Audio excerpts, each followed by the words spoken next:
Hello, viewers. My name is Aidan Wheeler, and today I'm going to be playing Art Critic for my Art 305 course. I traveled with my classmate James and my girlfriend to the Getty Center in Brentwood to look upon some artworks from the 19th and 20th century. The first work I would like to discuss is The Eternal Feminine by Paul Cézanne. The Eternal Feminine is a captivating exploration of femininity, desire, and mystique. In contrast to Cézanne's usual landscapes and still lifes, this work, which was created in about 1877, presents an intriguing scenario that revolves around the image of a female figure with her eyes gouged out. With a composition that is both provocative and ambiguous, the artwork critiques gender roles, desire, and beauty standards, indicating Cézanne's nuanced relationship with this topic. The composition revolves around a central nude female figure that serves as the scene's main focal point.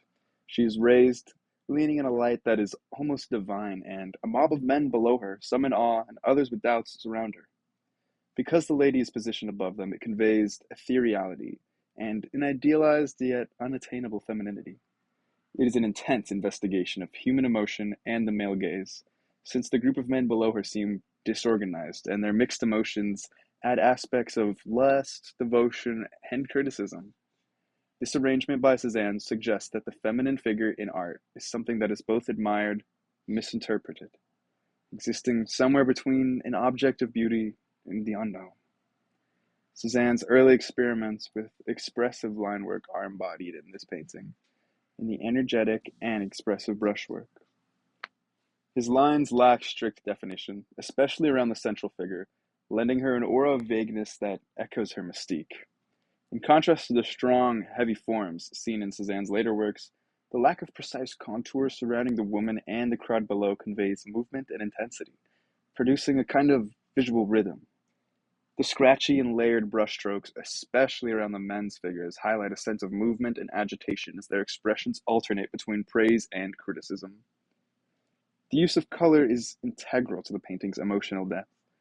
The woman at the center is bathed in light, her figure defined with lighter tones that contrast with the darker, earthier colors of the crowd below. The feeling of her elevation and ethereal status is further supported by this color difference.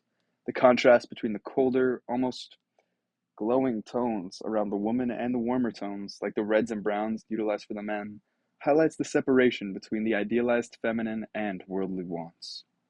Because the woman's brilliance conveys purity or divinity, while the men's darker tones convey a more grounded human longing, the color scheme here not only improves the composition, but also develops a narrative that I found to be absolutely profound.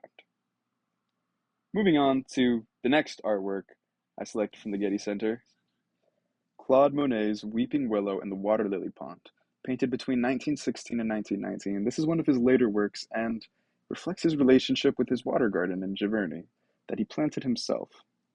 It is also a representation and a response to the turmoil and despair that encapsulated Western Europe post-World War I. Weeping Willow in the Water Lily Pond is slightly different from Monet's other works in that it is vertical, which creates a personal and more immersive quality of the scene. The pond and lilies below are somewhat obscured by the long, trailing branches of a weeping willow that emerges from the canvas's upper edge. A sense of enclosure and immersion is produced by the vertical format and close framing, along with the implied shade and coverage of the willow. It creates depth while also drawing the viewer's attention downward. The seemingly bound composition suggests that the garden is a safe space and embodies Monet's desires to retreat from the horrors of war and mankind in general. The brushstrokes and line work are, in my opinion, the most expressive elements of this piece, and signify an emotional and more abstract style.